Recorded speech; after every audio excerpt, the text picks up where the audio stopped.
अस्सलाम वालेकुम दोस्तों, मेरा नाम है अरसलान शाही स्टडी एंड ट्रैवल गाइड की एक नई वीडियो में मैं आपकी खिदमत में हाजिर हूँ। अच्छा दोस्तों, एक सवाल मुझसे अक्सर पूछा जाता है कि हम ऐसी कौन सी स्किल सीख कर आएँ जिसकी हाई डिमांड हो, जिसमें पैसे भी ज़्यादा बने और उसमें हमें काम भी इजीली मिल जाए। तो दोस्तों, आज की वीडियो में आपको कुछ ऐसी स्किल्स बताऊंगा जो कि आप सीख कर अगर आते हैं पाकिस्तान से, इंडिया से, बांग्लादेश से, कहीं से भी आप सीख कर आते हैं तो आपकी यूरोप में, ऑस्ट्रेलिया, कनाडा में आपकी जो ज़िंदगी है वो थोड़ी सी ईजी हो जाएगी। परदेश की लाइफ फिर भी मुश्किल होती है, लेकिन अगर आपके पास कोई स्किल हो तो आपको काम इजीली मिल जाएगा, आपके पैसे ज़्यादा बनने शुरू हो जाएंगे। तो आज की वीडियो में मैं आपको थोड़ी सी वो स्किल्स बताऊंगा जो कि हाई डिमांड में होती हैं और जिनके पैसे भी थोड़े ज़्यादा बनते हैं। तो आइए आज की वीडियो शुरू करते हैं। तो दोस्तों, सबसे बेसिक जो चीज़ है, जो सबसे अहम चीज़ है जो आपको आनी चाहिए, वो है ड्राइविंग। ड्राइविंग लाइसेंस अगर आपका नहीं बना हुआ, बनवा लें। पाकिस्तान में इंटरनेशनल ड्राइविंग लाइसेंस बन जाता है, इंडिया में भी इंटरनेशनल ड्राइविंग लाइसेंस बन जाता है। अगर आप इंटरनेशनल ड्राइविंग लाइसेंस इन मुल्कों से लेकर आते हैं तो स्वीडन में तो वो 1 साल तक वैलिड होता है। आप उस पर डिलीवरी की जॉब भी कर सकते हैं, उसके अलावा भी आप उस पर गाड़ी वगैरह चला सकते हैं। ऑस्ट्रेलिया, कनाडा का मुझे इतना आइडिया नहीं है, लेकिन लोकल की बनिस्बत इंटरनेशनल ड्राइविंग लाइसेंस बेहतर होता है। पाकिस्तान, इंडिया दोनों में ये बन जाता है, इतनी इन्फॉर्मेशन मैंने गैदर की है। बांग्लादेश का मुझे इतना आइडिया नहीं है कि शायद वहाँ पे इंटरनेशनल ड्राइविंग लाइसेंस होता है या नहीं होता। उसके ड्राइविंग लाइसेंस का फायदा ये है कि आपका जो अगर आपको कोई काम नहीं मिलता तो आप कम से कम फूड डिलीवरी की जॉब कर सकते हैं। फूड डिलीवरी की जॉब में पैसे भी काफ़ी अच्छे बन जाते हैं। अगर आप ज़्यादा काम करेंगे आपके ज़्यादा पैसे बनेंगे, उसमें टिप भी आपको मिल जाती है। तो फूड डिलीवरी का कम से कम आप काम अगर करते रहते हैं तो उससे आपकी दाल रोटी चलती रहती है, आप अपने एक्सपेंसेस जो है वो मैनेज कर सकते हैं। लोग काफ़ी ज़्यादा पैसा भी बनाते हैं, लेकिन फूड डिलीवरी की जॉब में अक्सर मुल्कों में आपका परमानेंट रेजिडेंसी नहीं मिलती, तो इसलिए फूड डिलीवरी की जॉब ये है कि वो सिर्फ as a part time job अगर आप करते हैं तो बेहतर है, लेकिन अगर आपको सेटल होना है तो फिर फूड डिलीवरी की जॉब की इतनी ज़्यादा वैल्यू नहीं है। फूड डिलीवरी तो एक ऐसा काम है जिसके लिए आपको किसी हाई स्किल की ज़रूरत नहीं है। अगर स्किल्स की बात करें तो कंस्ट्रक्शन, बार्बर्स, उसके अलावा टेक्नीशियंस, इलेक्ट्रीशियंस, कारपेंटर्स, इन लोगों की बहुत ज़्यादा डिमांड होती है। ये ऐसी स्किल्स हैं जिनका आपको दुनिया के किसी भी कोने में काम मिल जाएगा। अगर आप यूरोप में आ रहे हैं तो आपके लिए लैंग्वेज बैरियर बहुत ज़्यादा है।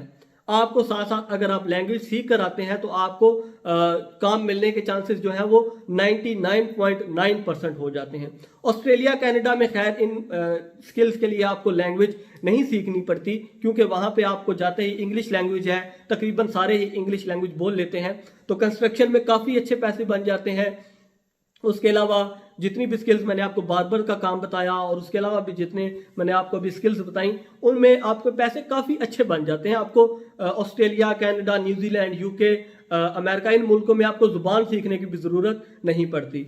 उसके अलावा अगर हम बात करें तो जो हाई वैल्यू स्किल्स हैं, आपने कोई भी डिग्री की हुई है, कोई भी आपने बिजनेस किया हुआ है, आर्ट्स की डिग्री है आपके पास, उसके अलावा भी अगर आपके पास कोई एग्रीकल्चर की डिग्री है, अगर आपके पास कोई कंप्यूटर स्किल है, आप लैंग्वेजेस जानते हैं, पाइथन, उसके अलावा इस 2-3 लैंग्वेजेस और कर लें, मुझे इतने ज़्यादा नाम भी नहीं आते, इतना ज़्यादा पढ़ा लिखा नहीं हूँ मैं इस फील्ड में। तो अगर आपके पास आपको लैंग्वेजेस आती हैं, सॉफ्टवेयर की नॉलेज है, तो आपको सॉफ्टवेयर में अच्छी जॉब्स मिल जाती हैं। वाइट कॉलर जॉब्स होती हैं, आपको फिजिकल वर्क नहीं करना पड़ेगा, ऑफिस में बैठकर काम होगा। हाइब्रिड जॉब्स भी मिल जाती हैं, उनकी डिमांड जो है वो बहुत ज़्यादा होती है। स्वीडन में तो अगर आपको आईटी या कंप्यूटर साइंसेस की जॉब मिलती है तो वो शुरू ही 30,000 क्रोन से ऊपर होती है। 30,000 क्रोन इस वक्त पाकिस्तान में मेरे ख्याल में ये कोई 8-9 लाख रुपया बन रहा है। एग्जैक्ट फिगर मुझे मालूम नहीं है, मैं चेक कर लेता हूँ।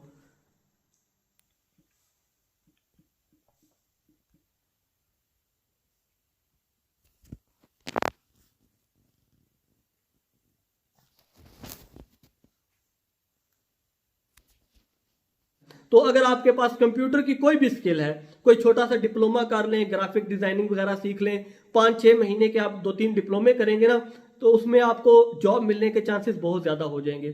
मैं एक ऐसे पाकिस्तानी भाई को जानता हूं जिन्होंने कम्युनिकेशन की फील्ड में डिग्री की, मैथ्स कॉम किया पाकिस्तान से, लेकिन उनके पास कंप्यूटर की स्किल्स थी, तो यहाँ पे उन्हें एक बहुत ही बड़ी आईटी कंपनी में जॉब मिल गई। बहुत ही बड़ी क्या उसे पेपाल में उन्हें जॉब मिली, पेपाल में उनको जॉब मिली और सैलरी मैंने उनसे पूछी नहीं है, ना ही हमारे देसी भाई बताते हैं, लेकिन सैलरी उनकी 30,000 से गारंटीड ऊपर ही होगी।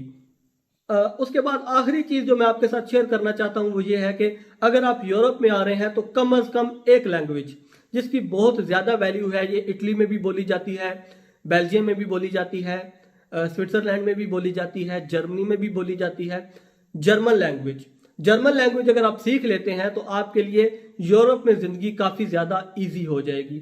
अगर आप जर्मन लैंग्वेज सीख के जर्मनी नहीं भी जाते, किसी दूसरे कंट्री में भी आ जाते हैं, फॉर एग्जांपल अगर आप स्कैंडिनेवियन कंट्रीज में आ जाते हैं तो नॉर्वेजियन, डेनिश, उसके अलावा स्वीडिश, ये तीनों जुबानें जो है ये जर्मन से मिलती जुलती जुबानें हैं। अगर आपको जर्मन आती है तो ये जुबानें सीखना आपके लिए इतना ज्यादा मुश्किल नहीं होगा।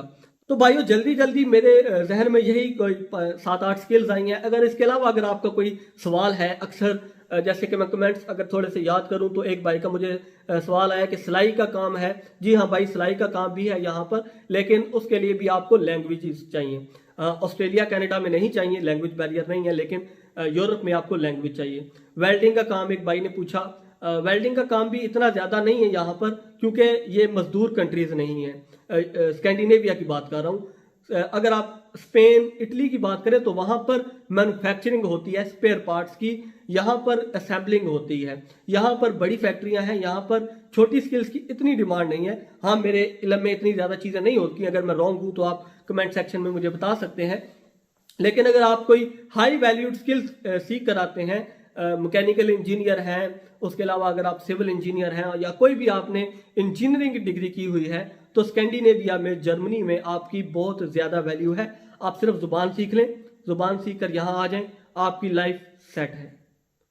तो दोस्तों ये शॉर्ट सी वीडियो आपकी खिदमत में हाजिर है। आप कमेंट सेक्शन में अपने सवालात लिख सकते हैं। मैं कोशिश करूंगा कि जल्द ही दोबारा किसी नई वीडियो के साथ आपकी खिदमत में हाजिर हूँ। फिलहाल अरसलान साही को इजाज़त दीजिए। अल्लाह हाफिज़, फ़ी अमानिल्लाह। दुआ में याद रखिएगा। शुक्रिया।